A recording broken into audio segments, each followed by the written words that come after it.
சிவகங்கையில் பெண்களை இழிவாகவும் இந்து மதத்தை அவதூறாகவும் பேசிய ஆபாச பேச்சு அமைச்சர் பொன்முடியை கண்டித்து அதிமுக மகளிரணி சார்பில் கண்டன ஆர்ப்பாட்டம் நடைபெற்றது.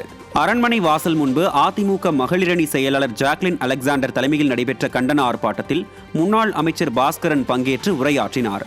முன்னாள் சட்டமன்ற உறுப்பினர்கள் கற்பகம் இளங்கோ, குணசேகரன் மற்றும் நாகராஜன் உள்பட மகளிரணி நிர்வாகிகள் நூற்றுக்கணக்கானோர் இதில் பங்கேற்று ஆபாச பேச்சு அமைச்சர் பொன்முடிக்கு எதிராக கண்டன கோஷங்களை எழுப்பினர். அரசை கண்டிக்கின்றோம்.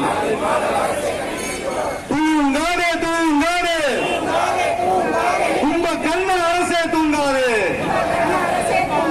செயல்படுத்து ஊழல் செய்யாமல் திமுக அரசு. சென்னை திருவொற்றியூரில் மேற்கு பகுதி அதிமுக சார்பில் நிர்வாகிகள் ஆலோசனை கூட்டம் நடைபெற்றது. கழக நிர்வாகி ஸ்டீபன் ராஜ் ஏற்பாட்டில் நடைபெற்ற இதில் முன்னாள் அமைச்சர்கள் மாதவரம் மூர்த்தி மற்றும் TKM சின்னையா, மாநில இளைஞரணி இளம்பெண் பாசறை செயலாளர் சுபா தேவராஜன் ஆகியோர் கலந்து கொண்டு நிர்வாகிகளுக்கு ஆலோசனைகளை வழங்கினர். இக்கூட்டத்திற்கு முன்னாள் சட்டமன்ற உறுப்பினர் K. குப்பன் மற்றும் மாமன்ற உறுப்பினர் டாக்டர் கார்த்திக் தலைமை வகித்தனர்.